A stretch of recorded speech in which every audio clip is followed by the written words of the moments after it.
Pepper Soup and Prada Part 3, Sabotage, Showdowns, and Shaky Hearts. After the night of the comeback show, Amaka lay awake in bed, replaying every moment, from the applause and screams to the light and the kiss with Tunde. Oh God, what have I done?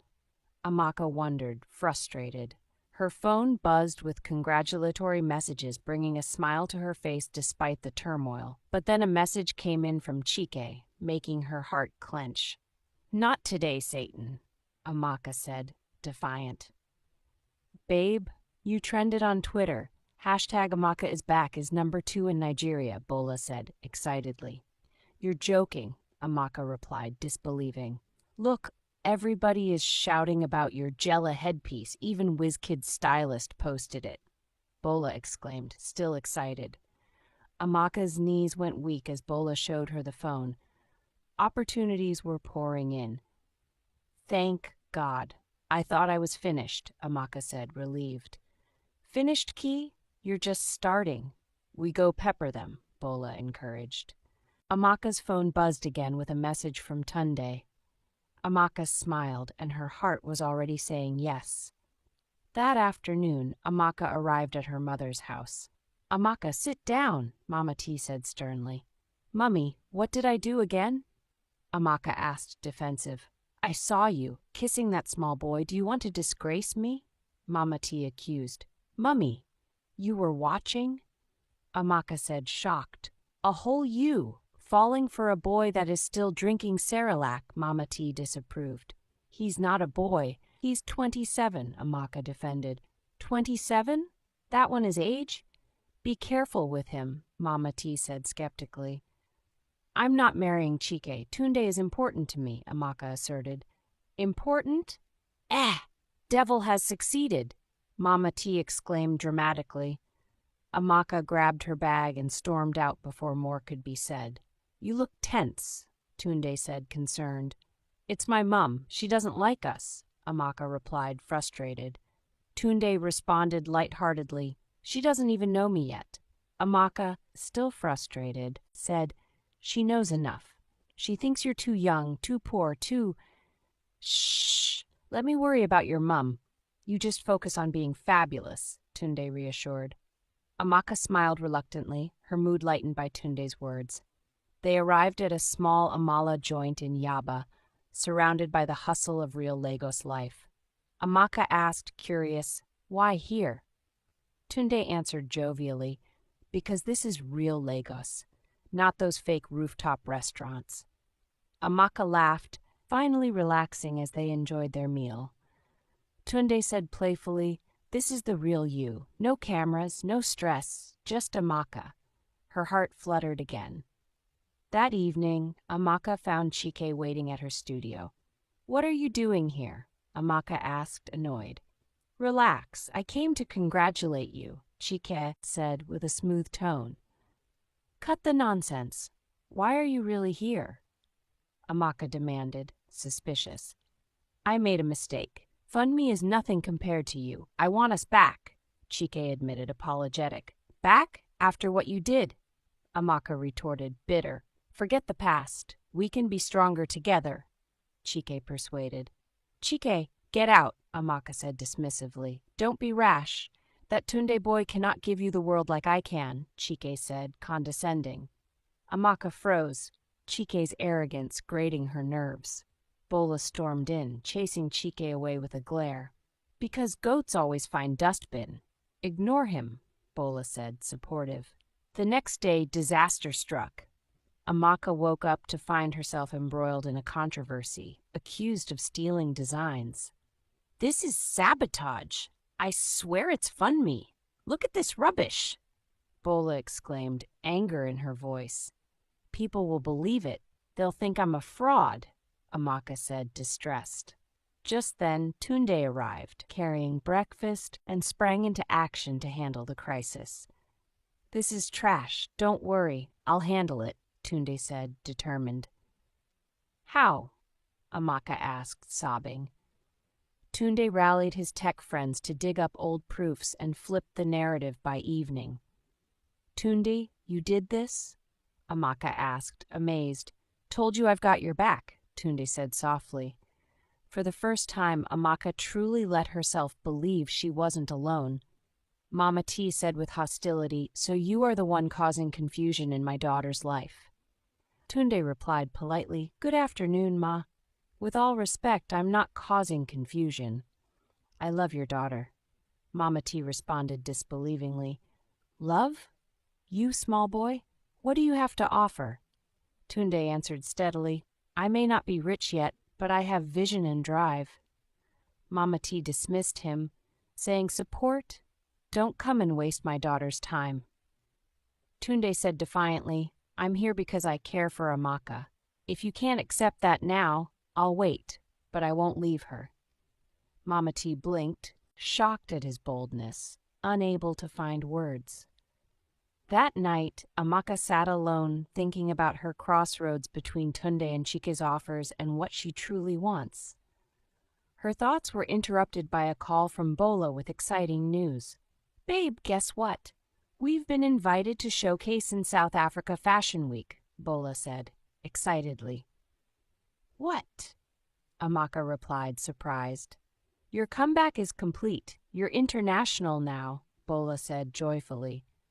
Despite the good news, Amaka wondered if she could balance her new dream with her feelings for Tunde. Just when things seemed perfect, Amaka received a shocking phone call from Funmi. "Congratulations. You think you've won? Guess again. I have something that will finish you," Funmi said menacingly. Amaka froze, the phone shaking in her hand. "What did she say?" Bola asked, alarmed. "She said, 'She's not done with me,'" Amaka replied, worried. Little did she know, Funmi's next move would shake everything. Determined, Amaka summoned her team to brainstorm a counterattack against Funmi. "We need a plan. Funmi is not going to get the best of me," Amaka said, resolved. "I'm with you. Let's brainstorm ideas that highlight your originality," Bola added, supportive. "And we can use social media to our advantage. Rally your fans," Tunde suggested, strategic. The group buzzed with energy, loyal and driven to turn the crisis into an opportunity. "Thank you all. With you by my side, I know anything is possible," Amaka said, grateful. Later, as the sun set over Lagos, Amaka and Tunde found a quiet moment on a rooftop. "This city, so much chaos, yet so much promise," Amaka said, thoughtful. "Just like you," Tunde replied, supportive. "What if I can't juggle everything?" Amaka asked, worried. "You can. You've shown me anything is possible with heart and determination," Tunde encouraged. Amaka leaned her head on Tunde's shoulder, comforted by his unwavering belief in her. "Together, then," Amaka asked, hopeful. "Together," Tunde affirmed. They watched the stars fill the sky, dreaming of what lies ahead. The day of departure for South Africa arrived with a flurry of activity. "Can you believe it? South Africa," Amaka said excitedly. "You've earned it." "Lagos is proud of you," Bola said proudly. "I'm proud too. Where do I sign up to be your #1 fan?" Tunde teased. "You already are," Amaka replied affectionately. They shared smiles and laughter, the atmosphere filled with anticipation and the promise of new beginnings.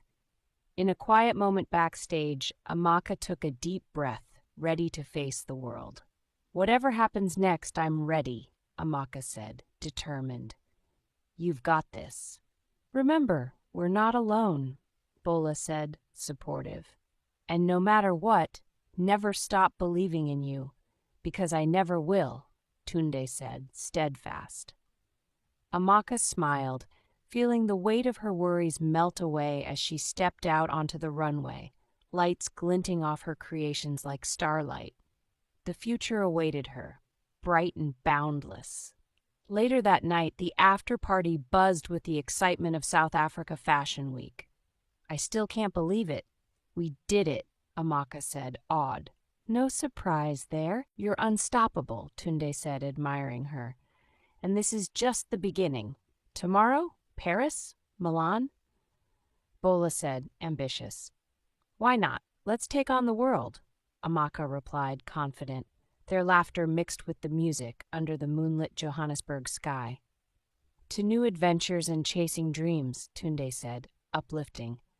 To love, friendship, and endless possibilities, Amaka said, hopeful.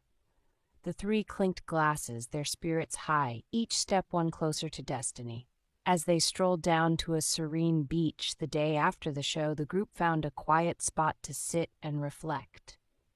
You know, I've always dreamed of having my own fashion magazine, Bola said, dreamy. Really? You never told me that, Amaka asked, curious. I guess tonight just made me realize anything is possible, Bola replied, inspired. And to think, just a year ago we were struggling to pay studio rent, Tunde recalled, nostalgic. And here we are, not just surviving, but thriving. Amaka said, proud. They watched as the waves gently kissed the shore, feeling the warmth of friendship and shared dreams. Let's promise never to stop dreaming and supporting each other, Amaka said, hopeful. To wherever our paths may lead us, together as always, Tunde responded, affirmative. To endless adventures and endless successes, Bola exclaimed, exuberant. Under the twilight sky, their resolve strengthened. They embraced the endless horizon of possibilities ahead. Returning to Lagos, the lively streets greeted them with familiar chaos. Back to reality! Lagos, I've missed your madness, Amaka exclaimed, excited. Madness is part of the charm, my dear, Bola said, amused. Can't wait to put all we've learned into action. Are we ready to take the African fashion scene by storm? Tunde asked, motivated. Oh, we're ready. This is our time, Bola declared, determined. To new beginnings, my friends. Let's reignite our dreams, Amaka said, hopeful. Their energy matched that of Lagos as they prepared to embark on the next phase of their journey.